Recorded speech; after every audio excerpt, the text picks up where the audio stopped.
سلام من صبا برد.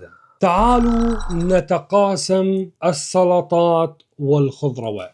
هذا الزمن ليس بزمن الانفصال وتفتيت الأوطان، بل هو زمن التجمعات الكبيرة. كل الذين يهيمنون على العالم اتحادات وتجمعات، جامعة الدول العربية، مجلس التعاون الخليجي، أو مثلا بريكس، كلهم يتحدون ضمن تجمعات مختلفة. فهل يعقل بعض الجماعات تنحو نحو الانفصال عن دولها الصغيرة؟ والسؤال الأهم، في دولة تشكلت ونجحت وأصبحت دولة يحتذى بها في منطقتنا ما عدا إسرائيل؟ طبعا ما في. وكمان فيش دولة صغيرة قدرت تتحكم بدول وتجمعات كبيرة مثلا كجامعة الدول العربية غير إسرائيل؟ طبعا ما في. وهل نجحت أقلية صغيرة يعني أبو 6 مليون في أن تغز تجمع كبير وأكثرية تبع 2 مليار حتى بشوكي غير إسرائيل؟ طبعا ما في. يعني بعد كل هالتجمعات الناجحة التي يحتذى بها، تجي يا أخي المواطن بالطالب بالتقسيم والانسلاخ عن دولتك الصغيرة؟ بصير يا أخي المواطن؟ والله ما بيصير. بعدين يا أخي المواطن، إنك أنت تموت على يد الدكتاتور الأكبر أحسن ما تموت على يد الدكتاتور الأصغر. يعني ليش لا تقوم على الدكتاتور الأكبر؟ بالعكس، الدكتاتور الأكبر دائما بيكون إيده خفيفة، يعني بتحسش، يعني بتموت سريع سريع، ماخذ إيده خبرة أكثر من 20 سنة في الأمور الجهادية والخبط واللزق، فبتترك هيك خبرات وبتجي لعند الدكتاتور الأصغر يا بلا ضمير يفكع عينك. والله مش مرتاح هيك ولو رجعنا على برنامجي تبع يفكع عينك، والله مش شغلتي هالبرامج يا أخي، اللي ماله قديم ماله جديد خذ، والله العظيم مش شغلتي هي. أنا يا أخي شو بدي بهالشغلة هي؟ قال سلام من صبا برد. أنا شو بدي بهالشغلة؟ خليني بيفكع عينك، خليني بهالأمور هي. أنا شو بدي بهالوجعة الراس؟ الكار مش كارك بقل مقدارك. شوي ورجع لكم خيو. يا عفو الله طفيش. A few moments later. الله يسعد لي مساكم، كيفكم؟ شو اخباركم؟ مناح؟ يا رب تكونوا مناح. بالبداية لا تنسى تعمل اشتراك لقناتنا على اليوتيوب. ادخل على اليوتيوب اكتب ماهر كاسب وسوي اشتراك. عدد المشتركين تقريبا 14,000، بلكي نوصل ل 20,000. للصراحة انا غبت كثير، وبغيابي هذا صار في تطورات وشغلات كثير كبيرة. يعني اذا بدي اقعد اعد لكم اياها كلياتها والله بدي فيديو 10 ساعات. بس خلينا نذكر اهمها. أهم خبر بيان اللي نزله سليمان عبد الباقي. نزل سليمان عبد الباقي البيان وقال فيه يا أهل وناسي صدقوني يا أخي نحن معكم، واللي شاف القناصين هذا أعمى. معقول أني سليمان عبد الباقي حط قناصين يقتلوكم يا أهل وناسي؟ مستحيل يا أخي، في شي غلط. صدقوني نحن ما غدرناكم، وأنا موجود بينكم صاحب الشام، بس بينكم بين الشام وسويدا شو 100 كيلو. وطبعا عند سؤاله لما سألوه ليش مش عم تيجي على سويدا، قال لهم أنا خوفا من الفتنة. يعني تخيل إن انزل على سويدا وشبابي تعلق مع أهل وناسي، شو بيكون موقفي؟ هلا أنا مش عارف عن أي الشباب عم يحكي، فيش غيرك أنت هربان وليث البلعوس، ولك حتى بيك نسيت تاخده، فليت بلاه، ما كنتش واعي على نفسك، بلشت تهرهر، تركت بيك وراك يفكع عينك، بيك أمك كلهم تركتهم وراك. ولما الشباب قالوا لك يا خيي تعال وخذ بيك، قلت لهم أنت بكل صراحة أنا مش راح سلمكم حالي، وأعمارنا وأعماركم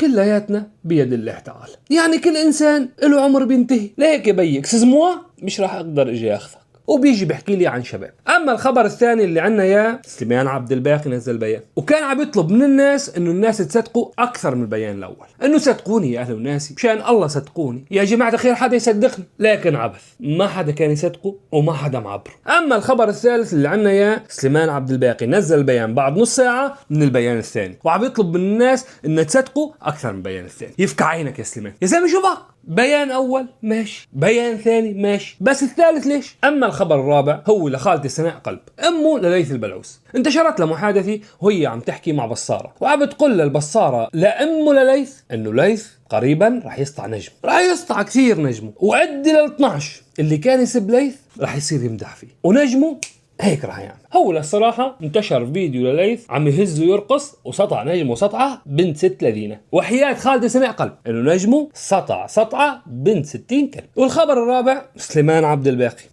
نزل بيان الرابع وطلب فيه من الناس انه مشان الله صدقوني. بس اللي مفكر انه هي البيانات سليمان عم بوجهها للناس فبيكون غلطان، لانه سليمان نفسه عارف انه ما حداش راح يسمع منه. بكل بساطة في مثل بيقول الحمار بيقع بالحفرة مرة واحدة، الا سيادة الرئيس صار واقع 60,000 مرة. يفكع عينك سيادة الرئيس. قنفذ يا زلمة، قنفذ من حفرة لحفرة، من حفرة لحفرة. بعد الخازوق اللي أكله السيد الرئيس لما اتكل على سليمان وليث إنه يفعل الأمن العام بالسويدة، وبعث لهم سيارات وقالوا لهم يلا هي سيارات وبلشوا فعلوا الأمن العام. هي السيارات بعث لهم إياها 0 كيلومتر، بعد كذا شهر ظلوا 0 كيلومتر. مثل هقول لك ما مشت السيارات أبدا ولا تحركت سنتي واحد. هون السيد الرئيس بيضربوا فريم وبيعرف إنه اللي متكل عليهم ما حدا بيسمع منهم غيره، والمصيبة إنه حتى ليث ما بيسمع منه سليمان، وسليمان ما بيسمع منه ليث. يعني سنجل، يعني كل واحد بيسمع منه له لحاله، هو بيسمع منه وهذا بيسمع منه. هاي البيانات بكل بساطة هي موجهة لسيادة الرئيس، انه والله يا احمد الشرع نحن عم نعمل اللي وعدينك فيه، اللي هو نعمل فتنة داخلية. طبعا اجى احمد الشرع وقال له وبعدين معك يا سليمان؟ يا اخي مش شايف فتنة داخلية، بالعكس شايف كل الفصائل صارت حرس وطني، شايف صار عندهم شرطة مرور، وبدل ما يكون مع سماحة الشيخ حكمة 70% صار عنده 100%. وين وعودك يا سليمان؟ فاجى سليمان فكر يا عمي شو الحل؟ الحل بعمل فيك اكاونت وببعث لحالي رسالة وبكتب فيها انه نحن كلنا معك يا سليمان وكل السويدة معك ونحن خايفين ومش قادرين نحكي، وسماحة الشيخ حكمة حاطط مخابرات وحاطط على كل باب بيت عسكري، واللي بيحكي يا سليمان بيتعرض لاغتيال. بس عندنا مشكلة انه كيف سيادة الرئيس بده يصدق انه هذا من السويدة؟ يعني ممكن يجي واحد يا اخي ويكون بعث لي من الشام، من هومس، من الشيشان، من الايغور، يعني ممكن لاي دولة كان. فسليمان شغل مخه وحط كلمة ما حداش. مشان ده سيادة الرئيس قال له شو بيثبت لي انه هذا من سويدة؟ شوف سيادة الرئيس ما حداش. مين بيقول ما حداش؟ نحن بس اهل سويدة. شفت كيف يا سيادة الرئيس؟ وفي عنا خبر اللي هو ليث البلعوس. ليث البلعوس ما عنده بيانات وكذا مثل سليمان عبد الباقي، لا ليث هوب دوب بيعطيها، ما عنده التمهيدات، فقام جاب لنا فضيحة مش عارفين كيف أهل سويدة بنطلع منها. الفضيحة هي جاب فيديو لأحمد الدلاتي عنده بالبيت وعرض الفيديو على الشاشة وقال راح اترك لكم الفيديو كامل بالتعليقات، وحياة خالد سنة قضاء علينا قضاء يمكن ما عاش نقوم منه أبدا. بس الفكرة انه هذا الفيديو طلع ترند 7 مرات قبل ما يحكي عنه ليث. هذا الفيديو يا ليث كل الكرة الارضية شافته ما عداك، يفكع عينك. لو انك مهتم كنت بتعرف انه هذا الفيديو اساسا منشور. هذا الفيديو طلع ترند من ثاني يوم المحنة، بس الجماعة مش همهم، وهمهم الوحيد احمد الشرع يشوفوا انه الجماعة شغالين. هلا بيعملوا الفتنة بيعملوش، بيطلع بايدهم شيء بيطلعش بايدهم شيء، ما بيهمهم نحن عم نشتغل. طبعا معروفين بس جبلهم اثنين، ليث وسليمان، هون اللي باعوا اهلهم وباعوا اصلهم وباعوا ناسهم وهمهم المصار، وعلى دم اهلهم فيش مشكله. من بين هؤلاء الاثنين بيطلع لنا واحد لساته غر جديد ويدعى مرهف الشاعر. وما أدراك من مرهف الشاعر؟ مرهف الشاعر يا جماعة الخير هو تبع الإذاعة والتلفزيون. مرهف ما اكتفى إنه سرق كل العدة تبع الإذاعة والتلفزيون، 4 كاميرات، 3 تليفونات، وأخذ العدة كلياتها. ما اكتفى بهذا كله وكان بجروب وصار يسمينا نحن أهل السويدة كلاب الهجري، وصار يطمن أخوه قتيبة. لعلمك أخي قتيبة جماعة الهجري وفصائلهم الأنذال هربوا يا قتيبة هربوا، ونحن لساتنا داعمين الدولة. كل هذا الشيء اللي عمله مرهف ما كان بيكفي انه يحط سليمان وليث بتمه ويسكت. رجع ونزل بيان. بس مرهف عجبني مش مثل سليمان عبد الباقي. سليمان عبد الباقي بيفتتح بيانه بآية قرآنية، اي نعم الزلمة حمار بالآيات القرآنية، وعادي جدا ينزل آية من سورة الإسراء ويكتب حديها سورة النساء.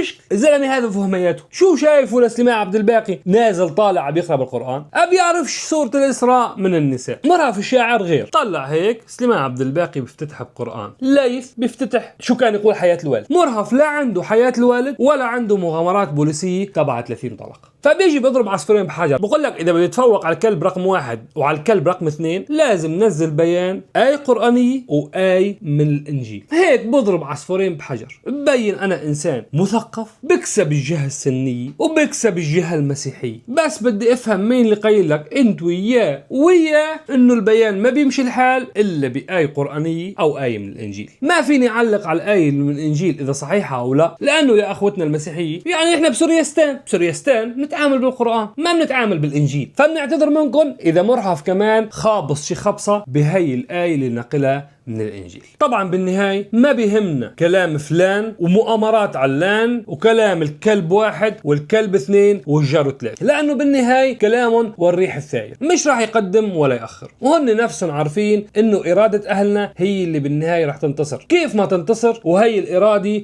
دفعنا حق دم، دفعنا حق تضحيات شبابنا وأطفالنا ونسائنا، دفعنا حق شجاعة أبطالنا، شجاعة الطفل صالح سمير عكوان اللي ما رضي على أهله الذل الذل والعار طلع أعزل ليدافع عن أخوه وأبوه وأهله وناسه بنفس الوقت. كلب واحد والكلب اثنين والجرو ثلاثة وفلان وعلان طالعين يحكوا لنا بالوطنيات المشلخة، وطالعين يحكوا لنا كيف تتقاسم الشعوب، وما أدراك ما هي تفتيت الدول الصغرى. وما كلفوا خاطر للحظة واحدة انه يحكوا عن البطولات اللي سطروها ابناء السويداء واطفال السويداء. اذا بنعد البطولات اللي قدموها اهلنا وناسنا ما راح نخلص، وراح نقعد للصبح هاي القعدة ونحن نحكي عن هاي البطولات. بس انت وياه شو عملتوا للسويداء؟ طالع تقول لي حررت مخطوف وتوسطت لهذا وهذاك، وانا حكيت مع الشرع وتوصلت مع وزير الدفاع كرمال يطلعوا فلان. بس فعلا صدق المثل اللي بيقول إن لم تستحي فافعل ما شئت، لأنه عن جد ما عادش استحيت. بنهاية الموضوع نحن بالسويداء ما بدنا مساعدتك انت وانت وانت وانت. لهيك في مجال اخي تحلوا عنا، في مجال تتركونا بحالنا، في مجال تحلوا عن ظهرنا. خلي في عندكم شوية ذوق، ما بدنا أكثر من هيك. شوية ذوق قدام تضحيات أهلنا، قدام تضحيات شهدائنا، قدام تضحيات جرحانا، قدام تضحيات المخطوفين. لازم كل واحد فيكم